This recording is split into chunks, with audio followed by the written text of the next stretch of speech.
Hi friends, అందరికీ happy republic day. అందరూ ఎలా ఉన్నారు? నేనైతే చాలా చాలా బాగున్నాను. మీరు కూడా బాగుండాలని మనస్ఫూర్తిగా కోరుకుంటున్నాను. ఇక మా పిల్లల్ని అయితే రెడీ చేసేసాను. వాళ్ళ అల్లరి మామూలుగా లేదు. ఎప్పుడు వ్యాన్ వస్తుందా, ఎప్పుడు వెళ్ళిపోదామా స్కూల్కి అన్నట్టుగా ఉంటుంది. అదే ప్రతిరోజు ఉంటే బాగుండు కదా.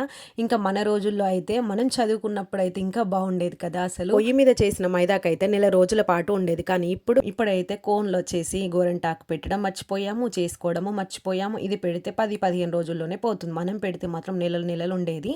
అదే కాకుండా 2 రిబ్బన్లు కట్టుకొని 2 జుట్లకి మంచిగా పూలు నిండా పెట్టుకొని మంచిగా అంటే ఒక సందడి అంటే పండగ ఉండేది కదా. జెండా వందరం అంటే 10 రోజుల నుండే ప్లానింగ్ ఉండేది. కానీ ఇప్పుడు ఒక 2 రోజుల ముందే అన్ని కొనుక్కొచ్చేసి రెడీమేడ్గా చేసి పెట్టేస్తున్నాం కదా. స్లోగన్స్ చెప్తూ ఉంటే 2-3 ఇండ్లు దాటి వినిపించేది. ఇప్పుడు వీళ్ళు చెప్తే పక్కనోళ్ళకి కూడా వినిపిస్తుందో లేదో. అలాగే సాంగ్స్ కాదండి, అంటే స్లోగన్స్ కాదండి, సాంగ్స్, ఫోక్ సాంగ్స్ అనేసి మొత్తం డీజే బాక్స్ పెట్టేసి మోగిస్తున్నారు కదా. అవి చూడడానికి ఊరంతా పొలోమని వెళ్ళిపోతాం. కాకపోతే మన రోజులు అప్పుడు వేరే కదా. మనమే సాంగ్స్ పాడుకునే వాళ్ళం, మనమే స్లోగన్స్ చెప్పుకునే వాళ్ళం, మనమే స్పీచెస్ ఇచ్చుకునే వాళ్ళం.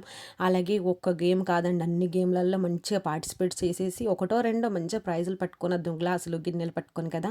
మీకు ఈ జెండా వందనం అనగానే మీ రోజులు ఎప్పుడైనా గుర్తుకొచ్చాయా? మేము ఆ రోజున ఇలా చేసేవాళ్ళమని మీకు కూడా గుర్తుకొస్తే తప్పకుండా కామెంట్ చేసి చెప్పండి. పిల్లలు ఊరు తిరుగుతూ ఉంటే చూడాలి కదా. వాళ్ళు మనల్ని చూడడం కోసం, మనం వాళ్ళని చూడడం కోసం కాదు. ఎందుకంటే మా మమ్మీ రాలేదా అని ఎదురు చూస్తూ ఉంటారు కదా ఊళ్ళో తిరుగుతూ ఉంటే. ఇంకా వాళ్ళ కోసం వెళ్ళాలి అంతే. ఇంటికొచ్చాక అడుగుతారు కదా, నువ్వెందుకు రాలేవనేసి. అందుకోసం పొలోమని రెడీ అయిపోయి అయితే వెళ్ళాను. ఇంకా మా పాప అయితే అందరూ డ్రెస్సెస్ సేమ్ ఉన్నాయి కదా, స్కూల్ డ్రెస్సెస్ కాబట్టి ఇంకా నేను ఇక్కడే ఉన్నా అని తనే చూపిస్తుంది. చూసారు కదా, తనకు కూడా హాయ్ చెప్పేసేయండి. ఇంకా పెద్ద అమ్మాయి కూడా కనిపించేసింది. అలాగే రిపబ్లిక్ డే ఇలా జరిగిందండి. మీకు కూడా ఎలా జరిగిందో కామెంట్ చేయండి. వీడియో నచ్చితే లైక్ చేసి సబ్స్క్రైబ్ చేయండి.